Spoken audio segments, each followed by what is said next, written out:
Hello, everyone, and welcome to Chamber Chat. I am Julie Honn, CEO of the Sammamish Chamber, and we are going to break down the 2025 sales tax law changes and update you in plain English. Today, we are joined by Miya from Nazzaro Law. Hi. A business law firm and member of the Chamber. We are excited to talk about a major change here in Washington law that became effective this past October 1st. Miya, thanks for being here. Thank you for having me. This one's a big one, so I'm glad we could be here for you all. Great. So let's dive in. What's the new law all about? Okay, so I'm going to look at my notes for the full name of this bill. It is called ESSB 5814, a very sexy name. It started on October 1st, 2025, and Washington is expanding its retail sales tax to cover services that were previously exempt. So the range of services it is covering is pretty expansive now, and it is an example. We pulled some of the types of services that we believe chamber members are more likely to be engaged in. So this is just an illustration of some of the services. The list is far greater than this. If you provide technology and software services, including customer software, website design, development, and support, you have to now charge sales tax. IT support like help desks, network security, and software training, sales tax.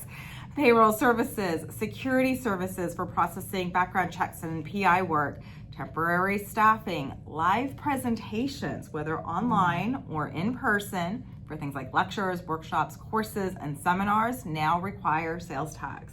So the key part of that is live presentations. Advertising services, including online referrals, graphic designs, and marketing services also require sales tax, and some of the professional services as well.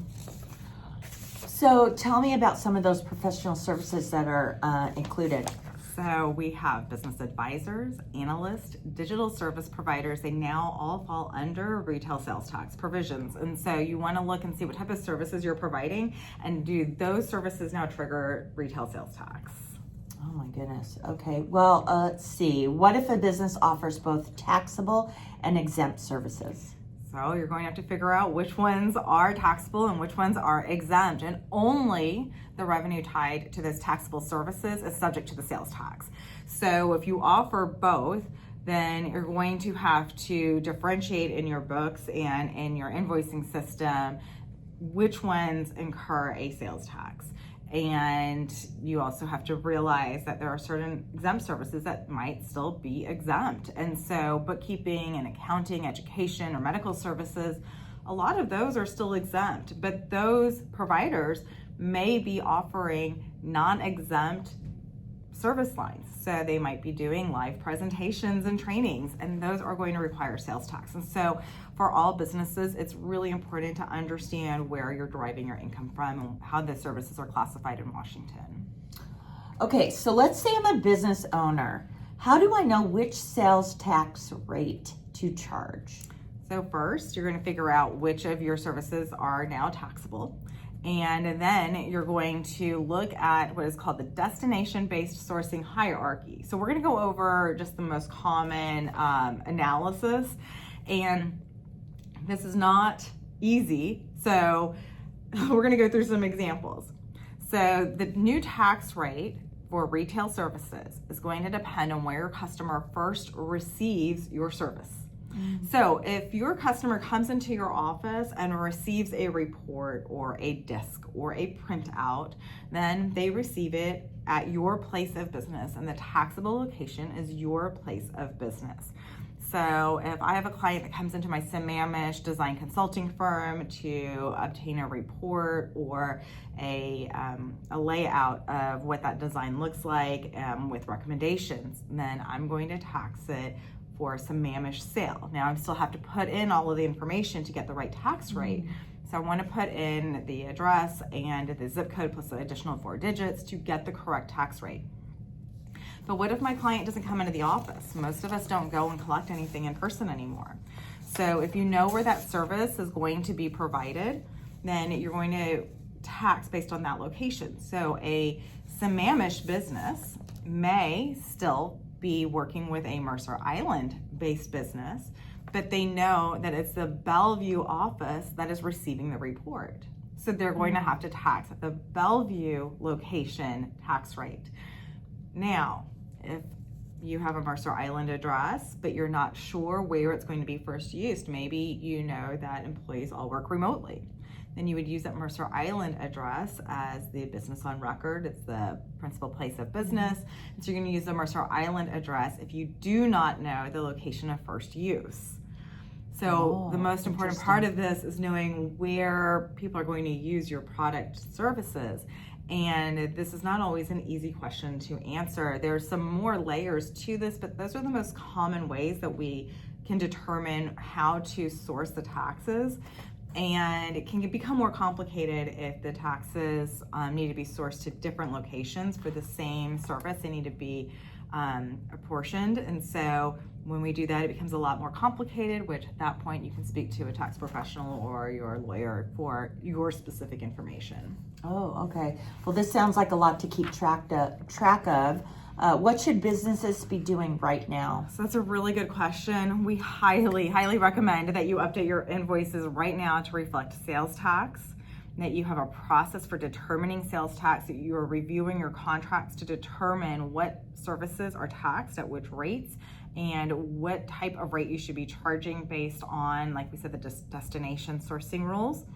And then you reconfigure your accounting and e-commerce systems so that you're able to charge the correct amount. Ideally, if you're engaging in e-commerce, you have a plugin that collects the correct information and charges the applicable tax to alleviate the burden on you as a business. And then of course you want to make sure that you're registered with the Department of State so you can remit the proper tax amount. So you want to make sure that you have all of your accounts set up properly within DOR and that you are paying your taxes on time. DOR does not care if you are actually collecting these taxes. They still expect to be paid. So if you are not collecting the taxes, then you will be paying off of your bottom line. That's 10% of your sales price. So it's really important that you collect these taxes from your customers. And it's also really important that if you do it erroneously, maybe you collect too much by accident, or you thought you had to collect taxes and you actually do not, that you have a record of how to contact your customers to refund that money. If you don't actually pay Washington State, you do have to refund the money. You cannot keep it. Okay, wow, lots of information here. So let's say that I signed a contract before October 1st. What would we do then? So there's some good news there. If you are one of those lucky businesses or individuals that signed a contract prior to October 1st, then until March 31st, 2027, you can get away without paying any sales tax, which is great for your expenses. However, after March 31st, 2027, the current guidelines state that everyone will have to pay sales tax regardless of the length of that contract. You cannot change these contracts. So if I entered into a contract on September 1st, 2025, then I get to be exempt from that sales tax being applied to my contract. However, we cannot change the terms of the contract in any material way. We cannot change the obligations or responsibilities, the pricing structure, none of that, no amendments. So you cannot add on to the price, you cannot change the indemnification provisions, you cannot change when these payments are supposed to take place, no material changes. And so you're basically left with changing typos. So you want to make sure that you're following your contract, because once you start to change that contract, then you will have to apply that sales tax. And we want to make sure that we're saving everybody a little bit of money. Okay, so they've got some time, some months to wait on having to pay that, leave everything the way it is. Right, but it ends at your end date of that contract or March 31st, 2027, whichever comes first. Okay. And what if I don't sell taxable services at all? Well, it still affects you because you are purchasing taxable services. So you probably have not budgeted for that extra 10% to be included on your different vendors. And so you need to take a look at your budget, revisit it, and see if you need to make any adjustments. It may mean that you have to reevaluate what your purchases are going to be for Q4 of 2025 and moving into 2026, and align your budget with your available financial resources, because adding an additional 10% to a host of line items, it starts to add up. Absolutely. Is there an easy way to look up the correct tax rate? There is, and so we will include a link to the Department of Revenue website. They have a nifty little calculator. You put in your address and the zip code, and it will tell you what the tax rate is. Now, I highly recommend that you go in and you do this as you're making your sales, because the tax rate can change. So it can change at different points during the year. You want to make sure that you're continuously updating your tax rate. It doesn't change by a lot. So if you're off, it's not by a ton, but it tends to only go one way, which is up. So you want to make sure that you're continuously adjusting your tax rate up. So it might be 10.2% and go up to 10.3% as of October. And so you would want to make sure that you have the correct adjustments when you're charging sales tax. Oh my goodness. This is a lot of great information. This is a big shift. Any final advice for our chamber members? I know I'm going to sound like a broken record. You're going to need to review the bill. If you still have questions, this is a pretty big bill, then I highly recommend that you speak with your tax advisor. They may or may not be able to help you depending on the depth of questions that you have. Tax advisors are able to tell you what you need to pay, but they cannot interpret the law and they cannot provide legal advice. So you may also have to hire a lawyer, whether you hire our law firm at Nazzaro Law or you speak with another attorney. I highly recommend that you receive legal advice. We will do our best to guide you. We are all still waiting on a lot of guidance from Department of Revenue, and so as we receive those clarifications, we're going to be able to help you more and more. But as of right now, assume that you will have to file and pay your sales tax for your services, and we are all here to help you. So call your attorney, your tax advisor, make sure you're collecting your customers' addresses and contact information so you can reach out to them to refund them if necessary. But make sure you're collecting those taxes, because we would really hate for you to take that from the bottom line. Most businesses cannot afford that. No, not at all, especially those small businesses. No. Miya, thank you so much for breaking this down. And to our chamber members, stay informed, stay compliant, and we'll see you next time on Chamber Chat.